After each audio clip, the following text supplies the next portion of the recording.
Hi friends, మనం పిఐఈలో స్వాతంత్రం తర్వాత ఉన్న కమిటీలు కమిషన్ల గురించి తెలుసుకుంటున్నాం కదా. ఈరోజు కొన్ని కమిటీల గురించి చూద్దాం. శ్రీ విద్యపై దుర్గాబాయ్ దేశ్ముఖ్ జాతీయ కమిటీ 1957 to 59. చరిత్ర 1955వ సంవత్సరంలో దుర్గాబాయ్ దేశ్ముఖ్ ఆధ్వర్యంలో ఏర్పాటైన విద్యా విషయక సలహా కమిటీ ప్రాథమిక స్థాయిలో బాలబాలికలకు ఒకే రకమైన పాఠ్య ప్రణాళిక ఉండాలని, మాధ్యమిక దశలోని బాలికలకు మాత్రం గృహ విజ్ఞానాన్ని కూడా బోధించాలని సూచించింది. ఆ తర్వాత 1957లో ప్రణాళిక సంఘం యొక్క విద్యా ఉపసంఘం శ్రీ విద్య ఎంతవరకు ఉపయోగకరంగా ఉన్నది, సహాయకారిగా ఉందా లేదా అనే అంశాలు పరిశీలించేందుకు విద్యాశాఖ మాత్యులు సమావేశ తీర్మానం 1957 సెప్టెంబర్ ప్రకారం శ్రీ విద్యపై జాతీయ కమిటీని శ్రీమతి దుర్గాబాయ్ దేశ్ముఖ్ అధ్యక్షతన నియమించారు. ఈ కమిటీ 1958 మే 19 నుండి పనిచేయడం ప్రారంభించి తన రిపోర్టును జనవరి 1959లో సమర్పించింది. ఈ కమిటీలో సభ్యుల సంఖ్య 8, 1+7. ఈ కమిటీ ప్రధాన సిఫారసులు: శ్రీ విద్యను ప్రత్యేక సమస్యగా భావించి సాధ్యమైనంత త్వరలో స్త్రీ పురుషుల విద్య మధ్య ఉన్న అంతరాలను తొలగించాలి. దీనికోసం కావలసిన నిధులను ప్రభుత్వం పెద్ద ఎత్తున కేటాయించాలి. 14 సంవత్సరాల లోపు ఉన్న బాలికలందరినీ 1987 సంవత్సరం నాటికి పాఠశాలలో నమోదు చేయాలి. శ్రీ విద్య పైన ప్రజల్ని చైతన్యవంతం చేయుటకు డాక్యుమెంటరీ చిత్రాలను ప్రదర్శించాలి. గ్రామీణ పట్టణ ప్రాంతాలలో ఆదాయ స్థాయి తక్కువగా ఉన్న తల్లిదండ్రులకు బాలికలందరికీ ప్రాథమిక విద్య 6 నుండి 11 సదుపాయాలు కల్పించేందుకు నగదు రూపంలో కానీ ఉపకార వేతన రూపంలో కానీ సహాయం అందించాలి. వీరికి వసతి గృహాలు ఏర్పాటు, మధ్యాహ్న భోజన ఏర్పాటు, యూనిఫామ్లు అందించాలి. అధిక నమోదు సగటు హాజరు శాతం గల బాలికలు ఉన్న గ్రామాలకు ప్రభుత్వం బహుమతులు అందజేయాలి. ప్రాథమిక విద్య ఉచితంగా అందించే చర్యలు చేపట్టాలి. కొత్త పాఠశాలలు ఏర్పాటు చేసేటప్పుడు గ్రామీణ ప్రాంతాలకు ప్రాధాన్యం ఇవ్వాలి. పాఠశాల వ్యవస్థలో సహ విద్యను ప్రోత్సహించాలి మరియు మహిళా టీచర్లను ఏర్పాటు చేయాలి. ప్రాథమిక దశలో బాలబాలికలిద్దరికీ ఒకే విధమైన పాఠ్యాంశాలు ఉండాలి. ఈ దశలో బాలికలకు సంగీతం, చిత్రలేఖనం, కుట్లు, అల్లికలు, చేతి పని, వంట పని లాంటివి ప్రవేశపెట్టాలి. దేశం మొత్తం మీద వృధా సమస్యను గుర్తించి ఒక శాస్త్రీయ అధ్యయనం జరపాల్సిన అవసరం ఉంది. స్తబ్దత 1వ తరగతిలో తగ్గించేందుకు క్రింది చర్యలు తీసుకోవాలి. 1. కొత్త అడ్మిషన్స్ 60 రోజుల్లో పూర్తి అవ్వాలి. ప్రవేశానికి వయో పరిమితి 6+కు పెంచాలి. 2. పాఠశాలలో హాజరు స్థిరంగా ఉంచే బాధ్యత ఉపాధ్యాయులదే మరియు బోధనా ప్రమాణాలు మెరుగుపరచాలి. 2 నుండి 5వ తరగతి వరకు స్తబ్దతను తగ్గించే చర్యలు: పాఠశాలల్లో హాజరును పెంచి బోధనాంశాలను మెరుగుపరిచి అంతర్గత పరీక్షలను ప్రవేశపెట్టాలి. సకాలంలో పుస్తకాలు, విద్యా సామాగ్రి అందించాలి. ఆర్థిక కారణాల వల్ల పూర్తి సమయం పాఠశాలకు హాజరు కాలేని వారు 65%, వీరికి పాక్షిక బోధనా తరగతులు నిర్వహించడం వల్ల వృధాను తగ్గించవచ్చు.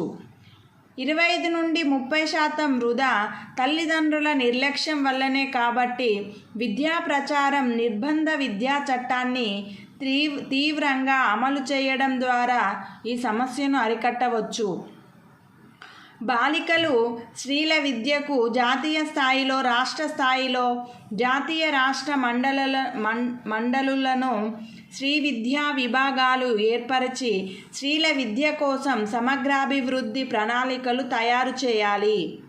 వీరి అభివృద్ధి కేవలం ప్రభుత్వమే కాకుండా సెమీ అఫీషియల్ స్వచ్ఛంద సంస్థలు, ప్రజలు కూడా వీరి విద్యకు సహకరించాలి. స్త్రీ విద్యా అభివృద్ధి కోసం ప్రతి రాష్ట్రంలో డైరెక్టర్ ఆఫ్ ఉమెన్ ఎడ్యుకేషన్ను నియమించాలి. స్త్రీ విద్యకు నిర్ణీత ధనాన్ని యూజీసీ వారు కేటాయించారు. మహిళా వయోజన విద్యను ప్రారంభించాలి. పంచవర్ష ప్రణాళికలలో మహిళా విద్యకు తగినంత నిధులు కేటాయించాలి. ఇది స్త్రీ విద్యపై దుర్గాబాయ్ దేశ్ముఖ్ జాతీయ కమిటీ గురించిన వివరణ. Next Hans Mehta committee 1962. జాతీయ మహిళా విద్యా మండలి 1962వ సంవత్సరంలో స్త్రీ విద్యాభివృద్ధికి సూచనలు ఇవ్వాల్సిందిగా ఈ కమిటీని నియమించింది. వీరు భౌతిక వసతులతో పాటు వివిధ స్థాయిలలోని బాలికల విద్యా ప్రణాళికలను గురించి సిఫారసులు చేసింది. అది చేసిన సిఫారసులు ఏంటియో చూద్దాం. సెకండరీ స్థాయి విద్యా ప్రణాళికలో సాధారణ విద్యతో పాటు చేతి వృత్తులను అనుసంధానం చేయాలి. వీటితో పాటు సంగీతం, నృత్యం, అల్లికలు, వంటలు మొదలగు వాటిని ప్రవేశపెడుతూనే ప్రత్యేక వృత్తి విద్యా కోర్సులను కూడా ప్రవేశపెట్టాలి. లింగ వివక్షత ప్రదర్శించే పాఠ్యాంశాలను తొలగించాలి. లైంగిక విద్యా పాఠ్యాంశాలను చేర్చాలి. పాఠ్యపుస్తక కమిటీలు ఏర్పాటు చేసి వాటిలో మహిళలకు భాగస్వామ్యం కల్పించాలి. ప్రాథమిక స్థాయిలో బాలబాలికలందరికీ ఒకే రకమైన విద్యా ప్రణాళికను ప్రవేశపెట్టాలి. ఇది ఇంతవరకే ఉంది హన్స్ మెహతా కమిటీ గురించి. Next Bhaktavatsalam committee. ఇవన్నీ చిన్న చిన్న కమిటీలు. 1963లో జాతీయ మహిళా విద్యా మండలి గ్రామీణ ప్రాంతాలలో బాలికల విద్య పట్ల ప్రజల మద్దతు లేకపోవడానికి గల కారణాలను అధ్యయనం చేసి నివారణోపాయాలను సూచించమని భక్తవత్సలం కమిటీని ఏర్పాటు చేసింది. దీని యొక్క సిఫారసులు: గ్రామీణ ప్రాంతాలలో ప్రజలే స్వచ్ఛంద శ్రమదానంతో పాఠశాలలను నిర్మించాలి. ప్రతి పాఠశాలలో పాఠశాల కమిటీలను ఏర్పాటు చేసి సమావేశాలను నిర్వహించాలి.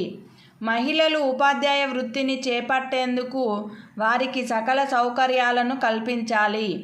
గ్రామీణ మహిళలను ప్రభుత్వ పాఠశాలల్లో చదువుకునేటట్లు చేసి వారిని స్కూల్ మదర్స్గా పనిచేసేటట్లు ప్రోత్సహించాలి.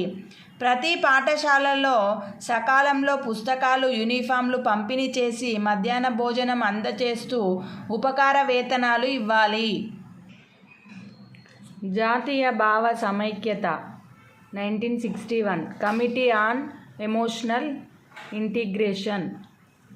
జాతీయ భావ సమైక్యత అనేది ఒక పదార్థం కాదు. దీనిని ప్రజలందరూ మనస్ఫూర్తిగా తామందరూ ఒకటే అని కోరుకుంటే కానీ సాధించలేము. దేశ పౌరులందరినీ ఒక్కటిగా కట్టి ఉంచే భావనయే జాతీయ భావ సమైక్యత. మరియు భాష, మత, సంస్కృతి, ఆర్థిక, ప్రాంతీయ, సాంఘిక వైవిధ్యాలను విడనాడి దృఢమైన సౌభ్రాతృత్వ భావనను కలిగి ఉండడమే జాతీయ సమైక్యత. భారత సంస్కృతి పూర్తిగా వికసించిన తామర పువ్వు లాంటిది. దీంట్లో ప్రతి రేకు ఒక్కో సంస్కృతిని ప్రతిబింబిస్తుంది. దీంట్లో ఏ ఒక్క రేకు చెదిరినా ఆ పువ్వు అందాన్ని కోల్పోతుంది. రవీంద్రనాథ్ ఠాగూర్. భారతదేశం ఎదుర్కొంటున్న సవాళ్లలో పెద్ద సవాలు ఏమిటంటే భారతీయులు తమ మధ్య భేదాభావాలు మరిచి అందరం ఒక దేశానికి చెందిన వారమనే భావాన్ని పెంపొందించాలి. ఈ భావనను పెంపొందించడంలో విద్య ప్రముఖ పాత్ర వహిస్తుంది. జవహర్లాల్ నెహ్రూ. చరిత్ర. ఈ కమిటీని 1961 మే 15న సంపూర్ణానంద ఆధ్వర్యంలో శ్రీమతి ఇందిరాగాంధీ సభ్యురాలుగా, చైర్పర్సన్గా మొత్తం 1+9 సభ్యులతో ఈ కమిటీని కేంద్ర విద్యాశాఖ ఆధ్వర్యంలో నియమించారు. ఈ కమిటీ ఏర్పాటు కావటానికి ముఖ్య కారణం 1961లో సర్వేపల్లి రాధాకృష్ణన్ గారు నిర్వహించిన జాతీయ సమైక్యత కాన్ఫరెన్సు. ఈ సంపూర్ణానంద కమిటీ ఎక్కువగా భావోద్వేగ సమైక్యత, జాతీయ సమైక్యత గురించి కృషి చేసింది. ఈ కమిటీ యొక్క సిఫారసులు: విద్యార్థులలో విస్తృత ఆలోచనలు పెంచి ఏకత్వ భావాన్ని కలిగించి జాతీయతకు దోహదపడాలని, దేశ ప్రయోజనాల కోసం తమ స్వంత ప్రయోజనాలను త్యాగం చేయాల్సిన అవసరం ఎంతైనా ఉంది. సంపూర్ణానంద కమిటీ. ఈ కమిటీ ప్రజలలో జాతీయ సమైక్యత ఏర్పడటానికి కొన్ని సలహాలు ఇచ్చింది. అవి: ప్రతి విద్యార్థి దేశ స్వాతంత్ర సంగ్రామం పోరాటాలను వివరిస్తూ జాతీయ సమైక్యతపై అవగాహన కల్పించాలి. పాఠ్యాంశాల ద్వారా దేశం యొక్క విధానాలు, దేశ ప్రజల జీవన విధానాలు, సంస్కృతులు, భాష, ప్రజా ఐక్యత లాంటి విషయాలను తెలియపరచాలి. ప్రాథమిక స్థాయిలో విద్యార్థులకు మన దేశ చిహ్నాలైన జాతీయ జెండా, గీతం, గేయం, చిహ్నం, పుష్పం, పక్షి లాంటి విషయాలను నేర్పిస్తూ, జాతీయ పండుగలను నిర్వహిస్తూ, స్వాతంత్ర సమరయోధుల జీవిత చరిత్రలను తెలియపరుస్తూ, జానపద సంస్కృతులు, పాటలు, పద్యాలు లాంటి అంశాలు పాఠ్య ప్రణాళికలలో చేర్చాలి. మాధ్యమిక స్థాయిలో బోధన ద్వారా భారతదేశ సాంఘిక, సాంస్కృతిక పరిస్థితులను, సాంప్రదాయాలను వివరించి వారు తెలుసుకునేటట్లు చేయాలి. విద్యార్థులకు ఆర్థిక వనరులు, అభివృద్ధికి సంబంధించిన విషయాలు నేర్పించాలి. పాఠశాలలలో జాతీయ నాయకులపై ఉపన్యాసాలు, చర్చలు, సెమినార్లు నిర్వహించి జాతీయ అంశాలపై అవగాహన పెంచి నిత్య జీవితానికి వారు అన్వయించుకునేటట్లు శిక్షణ ఇవ్వాలి.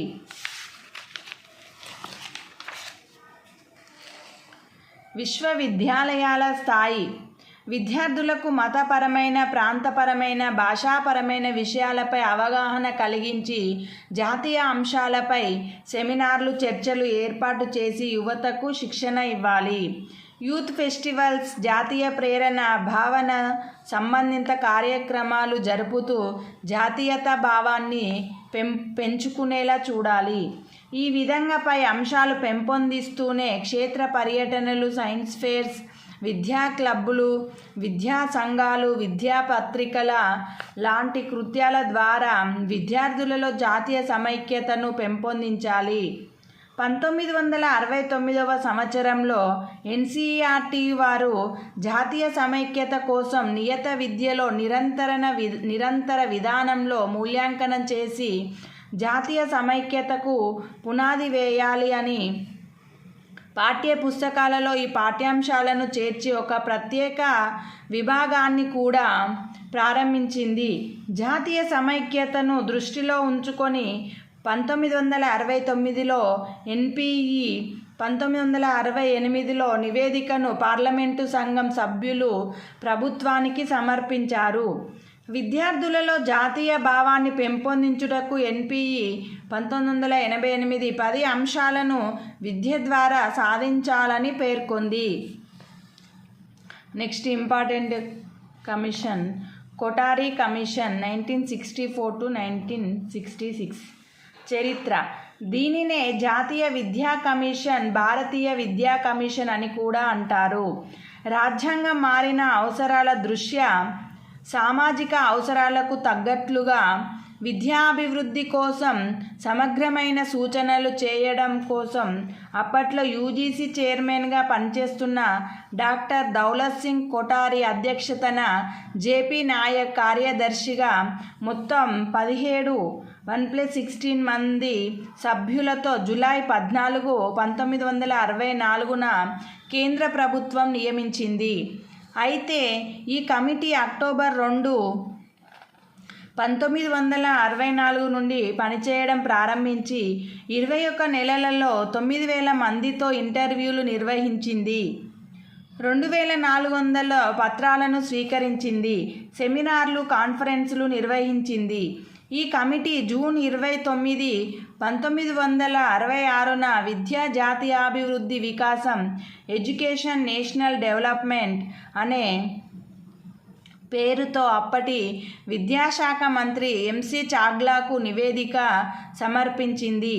ఈ నివేదిక దేశ భవిష్యత్తు గమ్యం తరగతి గది 4 గోడల మధ్య రూపుదిద్దుకుంటుంది అనే వాక్యంతో ప్రారంభమవుతుంది. ఇది భారతదేశ భవిష్యత్తుకు విద్యా ప్రశస్తం ఎలాంటిదో తెలుపుతుంది.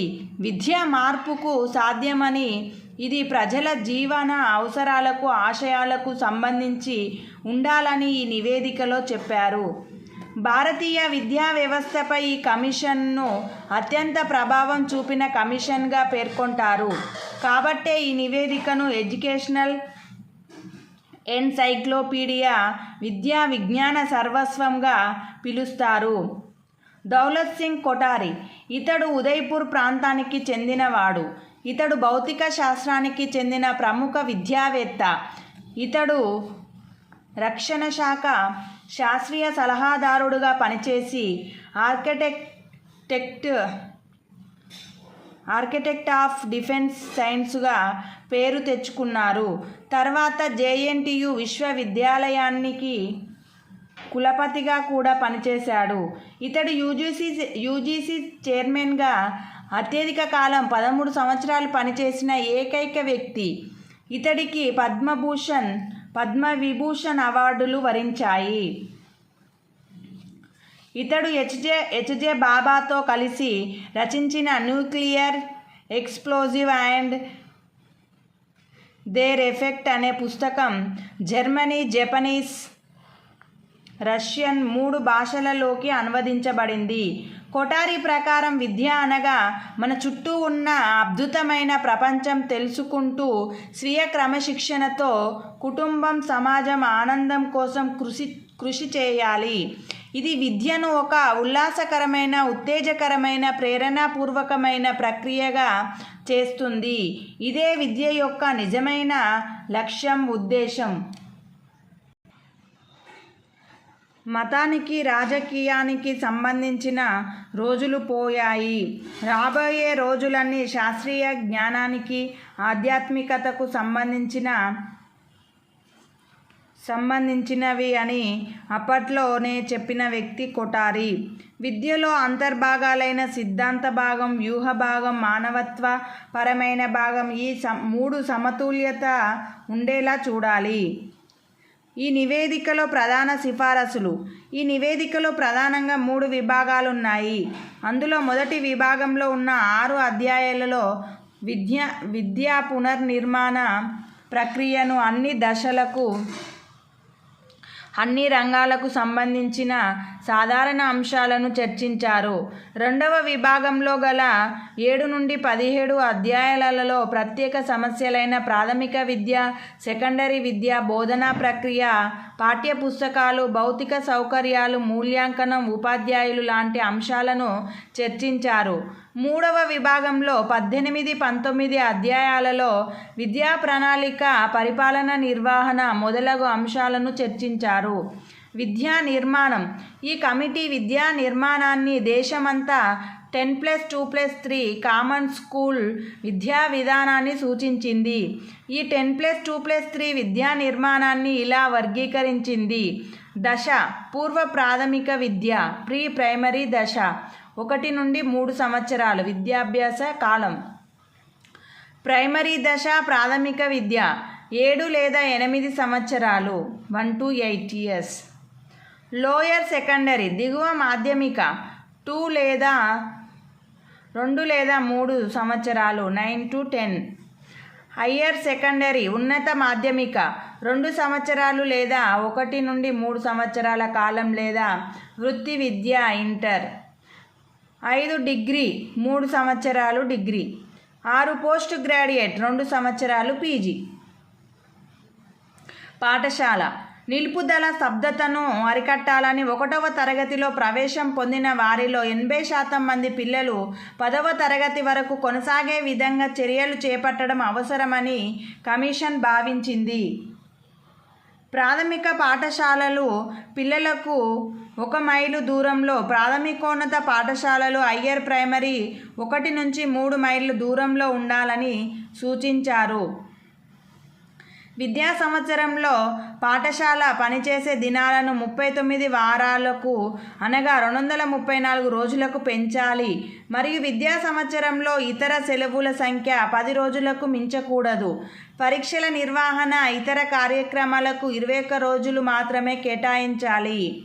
పూర్తి హాజరు ఉన్నవారికి ప్రతిభావంతులైన 15% మంది విద్యార్థులకు ఉపకార వేతనాలు అందించాలి. ఉపాధ్యాయ శిక్షణ ఎలిమెంటరీ స్థాయి ప్రాథమిక విద్య వరకు బోధించే ఉపాధ్యాయులకు 2 సంవత్సరాల శిక్షణా కాలం అవసరమని, మాధ్యమిక విద్యను బోధించే ఉపాధ్యాయుల శిక్షణా కాలం 1 సంవత్సరంగా ఉండాలని సూచించింది. ఉపాధ్యాయ శిక్షణ సంస్థల పనిదినాలు సంవత్సరానికి 230 రోజులు ఉండాలని, ప్రతి ఉపాధ్యాయ శిక్షణ సంస్థకు అనుబంధంగా ఒక ప్రాక్టీస్ టీచింగ్ పాఠశాల మోడల్ స్కూల్ ఉండాలని సూచించింది. ప్రతి కళాశాలకు హాస్టలు, లైబ్రరీ సదుపాయాలు ఉండాలని సిఫారసు చేసింది. ఉపాధ్యాయ శిక్షణ కళాశాలలో ఈఎస్డి ఎక్స్టెన్షన్ సర్వీస్ డిపార్ట్మెంట్లను నెలకొల్పాలని, రాష్ట్ర స్థాయిలో ఉపాధ్యాయ బోర్డులను ఏర్పాటు చేయాలని సూచించింది. బోధనా భాషలు పాఠశాలలో త్రిభాషా సూత్రాన్ని ఈ విధంగా బోధనలో అమలు చేయాలని చెప్పింది. ప్రైమరీ స్థాయి మాతృభాష లేదా ప్రాంతీయ భాష, హయ్యర్ ప్రైమరీ, అప్పర్ ప్రైమరీ ద్విభాషలు మాతృభాష లేదా ప్రాంతీయ భాష లేదా హిందీ లేదా ఇంగ్లీష్. తర్వాత స్థాయిలో త్రిభాషను అమలు చేయాలి. మాతృభాష లేదా ప్రాంతీయ భాష, ఇంగ్లీషు, హిందీని ప్రవేశపెట్టాలి. మాతృభాషను బోధనా భాషగా అమలు చేసిన ఆంగ్ల ప్రాధాన్యం దృష్ట్యా ఆంగ్ల భాష అధ్యయనాన్ని ప్రోత్సహించాలి. పాఠ్య ప్రణాళిక ప్రైమరీ స్థాయి వరకు గణితం, భాష, సైన్సు, సాంఘిక శాస్త్రం, పని అనుభవం, ఆరోగ్య విద్య, సృజనాత్మక కృత్యాలు లాంటివి బోధించాలి. హయ్యర్ ప్రైమరీ దశలో పై అన్ని అంశాలతో పాటు కళలు, వ్యాయామ విద్య, క్రాఫ్ట్, సాంఘిక సేవ, నీతి విద్య, విలువల విద్య బోధించాలి. ఈ కమిటీ ముఖ్య సిఫారసులు పని అనుభవం మరియు నాన్ డిటెన్షన్ పద్ధతి. నాన్ డిటెన్షన్ పద్ధతి స్తబ్దతను నివారించుటకు ఒక మార్గంగా ఈ కమిటీ సూచించింది. ఈ పద్ధతి 1971లో అమలులోకి వచ్చింది. ఈ విధానం ప్రకారం 1 నుండి 10 తరగతి వరకు పరీక్షలో ఉత్తీర్ణులు కాకపోయినా హాజరును బట్టి పై తరగతులకు పంపించే విధానం. విద్యలో సాధారణంగా 4 అంశాలు ఉంటాయి. అవి అక్షరాస్యత అంటే భాషలు, మానవ శాస్త్రాలు, సాంఘిక శాస్త్రాలు. 2 సంఖ్యాత్మక గణితం. 3 పని అనుభవం. 4 సంఘసేవ. నిరక్షరాస్యత నిర్మూలన వయోజన విద్య కార్యక్రమాల కోసం అనియత విద్యా కేంద్రాలను ఏర్పాటు చేయాలని సూచించింది. మరియు అనియత విద్య ద్వారా చదువు పూర్తి చేసుకున్న వారు ప్రాథమిక స్థాయిలో ఏ తరగతిలోనైనా చేరవచ్చు. నైబర్హుడ్ పాఠశాలలను ఇరుగు పొరుగు బడి భావన ఏర్పాటు చేసి పేద పిల్లలకు అందుబాటులో ఉంచాలని సూచించింది. అంతర్జాతీయ ప్రమాణాలను సాధించడానికి విశ్వవిద్యాలయాలను, అభ్యుదయ అధ్యయన కేంద్రాలను ఏర్పాటు చేయాలి. మూల్యాంకనం లోయర్ సెకండరీ, హయ్యర్ సెకండరీ దశ అంతంలో బోర్డు వారు ఇచ్చే సర్టిఫికెట్లలో ఉత్తీర్ణత పొందిన సబ్జెక్టులలో మాత్రమే విద్యార్థి నిష్పాదనను సూచించాలి. కానీ మొత్తం పాసు అయినట్లు కానీ, ఫెయిల్ అయినట్లు కానీ రిమార్కు ఉండకూడదు. ఈ సర్టిఫికేట్తో పాటు అన్ని సబ్జెక్టులలో విద్యార్థి సంపాదించిన మార్కులను లేదా గ్రేడులను సూచిస్తూ ఒక వివరణ పత్రం జారీ చేయాలి. విద్యార్థులు తమ మార్కులను మెరుగుపరుచుకోవడానికి, తిరిగి పరీక్ష రాసి ఇంప్రూవ్మెంట్ చేసుకోవడానికి అవకాశం కల్పించాలి. బాహ్య పరీక్షలో, అంతర్ పరీక్షలో విద్యార్థి పొందిన మార్కులను విడివిడిగా సర్టిఫికేట్లతో పొందుపరచాలి. మాధ్యమిక విద్యను వృత్తిపరం చేస్తూనే వ్యవసాయ విద్యకు కూడా ప్రాధాన్యత ఇవ్వాలి. ఉపాధ్యాయుల సాంఘిక, ఆర్థిక, వృత్తిపరమైన అంతస్తులను పెంచడానికి తగిన ప్రోత్సాహక చర్యలు తీసుకోవాలి. ఇతర అంశాలు: ఆరోగ్యపు అలవాట్లు, చక్కటి శరీర సౌష్ఠవం, భావోద్వేగ పరిపక్వత, సృజనాత్మకత శక్తులు, ప్రకృతిపై అవగాహన, కళాత్మక రసజ్ఞతలను ఆనందించడం, ఆలోచనలను, భావనలను స్పష్టంగా వ్యక్తపరిచే సామర్థ్యాలను పూర్వ ప్రాథమిక విద్య అందించాలి. విద్య జాతీయ సమైక్యత అనే సున్నిత భావనను అందించాలి. విద్య వస్తు సంపదను పెంచగలగాలి. విద్య ఆధునికతను త్వరితగతన అందించాలి. సామాజిక, నైతిక, ఆధ్యాత్మిక విలువలు పోషించాలి. స్కూల్ కాంప్లెక్స్లను ఏర్పాటు చేసి కాంప్లెక్స్లోని పాఠశాలలన్నీ మంచి సమన్వయంతో సమర్థవంతంగా కార్యక్రమాలు నిర్వహించేలా చేసి విద్యా ప్రమాణాలను మెరుగుపరచడానికి ప్రయత్నించాలి. ఐటీఐ లాంటి వృత్తి శిక్షణ సంస్థలను పెంచి వాటిని మాధ్యమిక పాఠశాలలకు అనుబంధంగా ఏర్పాటు చేయడం, సాంకేతిక ఉన్నత పాఠశాలలు స్థాపించడం మరియు పాలిటెక్నిక్ సంస్థలను, పరిశ్రమలను అనుబంధంగా ఉంచడం. గ్రామీణ, పట్టణ ప్రాంతాలలోని బాలబాలికల అవసరాలను తీర్చడానికి వీలుగా లోయర్, హయ్యర్, మాధ్యమిక స్థాయిలో వృత్తి విద్యను ప్రవేశపెట్టి వృత్తి విద్యలో వివిధ రకాలైన పార్ట్ టైం కోర్సులు కూడా ప్రవేశపెట్టాలి. ఉన్నత మాధ్యమిక స్థాయిలో బాలికల కోసం గృహశాస్త్రాన్ని ఐచ్ఛిక పాఠ్య విషయంగా ఉంచాలి, కానీ నిర్బంధ పాఠ్య విషయంగా చేయకూడదు. మాధ్యమిక స్థాయిలో సంగీతం, లలిత కళల బోధనకు విస్తృతమైన ఏర్పాట్లు చేయాలి. ఈ స్థాయిలో బాలికలు గణిత శాస్త్రాన్ని, విజ్ఞాన శాస్త్రాన్ని అధ్యయనం చేసేలా తగిన విధంగా ప్రోత్సహించాలి. ఉన్నత మాధ్యమిక స్థాయిలో మాత్రమే వైవిధ్యం ఉన్న కోర్సులను ప్రారంభించాలి అని ఈ కమిటీ సూచించింది. విద్యా సంస్థలలో బుక్ బ్యాంకులను ఏర్పాటు చేయాలి. గ్రంథాలయాలలో ఎక్కువ పుస్తకాలు చేర్చి మాధ్యమిక పాఠశాలలలో చదువును పేద విద్యార్థులకు అందుబాటులో ఉంచాలి. పుస్తకాలు కొనుక్కోవడానికి సంవత్సరానికి ఎక్కువ ప్రజ్ఞ గల విద్యార్థులను బుక్ గ్రాంట్ మంజూరు చేయడానికి ఏర్పాటు చేయడం. విద్యార్థుల సెలవు కాలాన్ని సాంఘిక శిబిరాలలో పాల్గొనడానికి, అక్షరాస్యత ప్రచారోద్యమ కార్యక్రమాలు, పని అనుభవ కార్యక్రమాలు మొదలైన కార్యక్రమాలలో పాల్గొనడానికి, పాఠశాల గ్రంథాలయాలలో అధ్యయనం చేయడానికి పూర్తిగా వినియోగించాలి.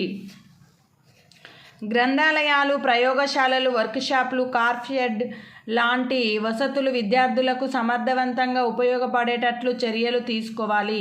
మాధ్యమిక విద్యను వృత్తిపరం చేయాలి. తద్వారా విశ్వవిద్యాలయ స్థాయిలో వ్యవసాయం, సాంకేతిక విద్యల వైపు వెళ్తారు.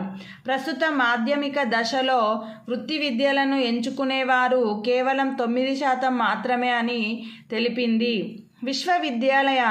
విశ్వవిద్యాలయాలలో గ్రంథాలయాలు లేకపోతే పరిశోధనలు సరిగా జరగవని, యూనివర్సిటీ లైబ్రరీలను అభివృద్ధి చేయడంలో ముఖ్య పాత్ర పోషించిన వ్యక్తి కొఠారి.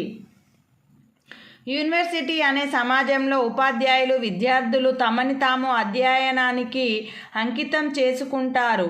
ఆలోచనలతో, ఆదర్శాలతో అలరారే ప్రదేశం ఇది. అని కొఠారి అభిప్రాయం. స్వేచ్ఛాపూరిత వాతావరణంలో నిర్భయంగా నేర్చుకునే చక్కని ప్రవర్తన గల మేధావులు సమాజంలో వచ్చే సవాళ్లను ధీటుగా ఎదుర్కొనే విద్యావంతులు విశ్వవిద్యాలయాల్లో తయారవుతారు. వారిని బలోపేతం చేయడానికి వాటిని బలోపేతం చేయడం అత్యంత ప్రధాన విషయం. ప్రతి కమ్యూనిటీ బ్లాక్లో ఉత్తమ ప్రమాణాలు గల ఒక ఆశ్రమ పాఠశాలను స్థాపించి మెరిట్ ఆధారంగా ప్రవేశాన్ని కల్పించడం. వికలాంగులకు వారి జనాభా ప్రాతిపదికకు అనుగుణంగా పాఠశాలలు ఏర్పాటు చేసి మెరుగైన సౌకర్యాలు కల్పించాలి. ప్రతి జిల్లాకు మాధ్యమిక విద్య కోసం ఒక అభివృద్ధి ప్రణాళికను తయారు చేసి 10 సంవత్సరాల లోపల దాన్ని అమలు పరచాలి. విద్యార్థుల అభిరుచుల నిర్ధారణ పరీక్షలు, మార్గదర్శన పద్ధతుల ద్వారా యోగ్యత, ఆసక్తి ఉన్నవారికి లోయర్ సెకండరీ దశలో అకాడమిక్ కోర్సులలో చేరేలా చూడాలి. హయ్యర్ సెకండరీలో ఉత్తమ విద్యార్థులకు ప్రవేశాన్ని కల్పించాలి. ఇన్ సర్వీస్ కార్యక్రమాలను ఏర్పాటు చేసి అధునాతన బోధనా పద్ధతులు, ఇంప్రూవైజ్డ్ బోధనోపకరణాలను తయారు చేసుకోవడంలో ఉపాధ్యాయులకు శిక్షణ ఇవ్వాలి. ఉత్తమ ప్రమాణాలు గల పాఠ్యపుస్తకాలను, ఉపాధ్యాయ గైడ్లను సమకూర్చాలి. మాధ్యమిక స్థాయిలో ప్రతి తరగతిలో విద్యార్థుల సంఖ్యను 45కు పరిమితం చేయాలి. మాధ్యమిక స్థాయిలో విద్యార్థుల సామర్థ్యాలను, అభిరుచులను, ఆసక్తులను గుర్తించి అభివృద్ధి చేయడానికి గాను ప్రతి 10 పాఠశాలలకు ఒక సందర్శక విజిటింగ్ కౌన్సిలర్ను నియమించి మార్గదర్శక కార్యక్రమాలు నిర్వహించాలి. ప్రతి జిల్లాలో ఒక పాఠశాలను ఎంపిక చేసి సమగ్ర గైడెన్స్ కార్యక్రమాన్ని ప్రవేశపెట్టాలి. రాష్ట్ర స్థాయిలో గైడెన్స్ కార్యక్రమాల్ని ప్రవేశపెట్టడానికి పాఠశాల ఉపాధ్యాయులకు తగిన సలహాలు ఇవ్వడానికి కావలసిన సిబ్బందిని నియమించాలి. పత్రాల తయారీలో సాంకేతిక నైపుణ్యాల్ని అభివృద్ధి పరచడానికి ఉపాధ్యాయులకు శిక్షణ శిబిరాలు నిర్వహించాలి. పరీక్షా పత్రాలను మూల్యాంకనం చేసేటప్పుడు శాస్త్రీయ స్కోరింగ్ విధానాలను పాటించాలి. బాహ్య పరీక్షలు విద్యార్థి మూర్తిమత్వ లక్షణాంశాలను, ఆసక్తులను, వైఖరులను మూల్యాంకనం చేయగలగాలి. అంతర మూల్యాంకనంలో భాగంగా జరిగే ఇంటర్నల్ అసెస్మెంట్లను విద్యార్థి విద్యా సామర్థ్యాన్ని ధృవీకరించడానికి ఉపయోగించడం కంటే విద్యార్థి సామర్థ్యాలను మెరుగుపరచడానికి ఉపయోగించాలి. ఇంటర్నల్ అసెస్మెంట్ విధానాన్ని అమలుపరచడానికి ఉపాధ్యాయులకు తగిన శిక్షణ ఇవ్వాలి. బాహ్య పరీక్షలో, అంతర్పరీక్షలో విద్యార్థి పొందిన మార్కులను విడివిడిగా సర్టిఫికెట్లలో పొందుపరచాలి. పాఠశాల పరిపాలన, పర్యవేక్షణ ఈ రెండింటిని వేరుపరిచి పాఠశాల నిర్వహణ, పరిపాలన బాధ్యతను జిల్లా విద్యా బోర్డులకు, పాఠశాలల పర్యవేక్షణ బాధ్యతను జిల్లా విద్యాధికారికి అప్పగించాలి. స్కూల్ కాంప్లెక్స్లను ఏర్పాటు చేసి ప్రతి పాఠశాల సంస్థాగత ప్రణాళికను అమలు చేసుకోవాలి. ప్రతి పాఠశాలలలోనూ విద్యాధికారులు వార్షిక తనిఖీ, త్రైవార్షిక తనిఖీలు చేపట్టాలి. పర్యవేక్షకులకు, పరిపాలనా అధికారులకు వృత్యంతర్గత శిక్షణా కార్యక్రమాలను state institute of education, national soft కాలేజీల లాంటి సంస్థల ద్వారా ఏర్పాటు చేయాలి. ప్రధానోపాధ్యాయులకు ప్రత్యేక శిక్షణ కోర్సులను నిర్వహించాలి. వారికి తగిన అధికారాలను కేటాయించాలి. విద్యా వ్యవస్థను పటిష్టపరచడానికి జిల్లా విద్యాశాఖాధికారి పోస్టుకు సముచిత హోదా కల్పించాలి. ఇండియన్ ఎడ్యుకేషనల్ సర్వీస్ను సృష్టించినప్పుడు డిఈఓ పోస్టును అందులో చేర్చాలి. జిల్లా విద్యా కార్యాలయాలకు ఎక్కువ అధికారాలను అప్పగించాలి. వెనుకబడిన ప్రాంతాలలో స్త్రీ విద్యను మెరుగుపరచుటకు ప్రత్యేకంగా హాస్టళ్ళు, లైబ్రరీలు, రీడింగ్ రూమ్లు స్థాపించడం, డిమాండ్ ఉన్న ప్రాంతాలలో స్త్రీ కళాశాలలను స్థాపించాలి. స్త్రీ విద్యా సమస్యలను అధ్యయనం చేయుటకు విశ్వవిద్యాలయాల్లో పరిశోధనా విభాగాలను ఏర్పాటు చేయడం, వివిధ పదవుల్లో స్త్రీలకు తగిన ప్రాధాన్యం కల్పించాలి. విరివిరిగా ఉద్యోగ అవకాశాలు కల్పించాలి. మొదలియార్ కమిషన్, కొఠారి కమిషన్లు రెండూ కూడా మహాత్మాగాంధీ విద్యాతత్వాన్ని లోతుగా విశ్లేషించాయి. ఇది మనం ఈ వీడియోలో చూసిన కమిటీలు, కమిషన్లు. నెక్స్ట్ వీడియోలో మరికొన్ని ఇంపార్టెంట్ ఉన్నాయి. దాంతో మనకు కమిటీలు, కమిషన్ల గురించి అయిపోతుంది. Okay friends, thank you for watching.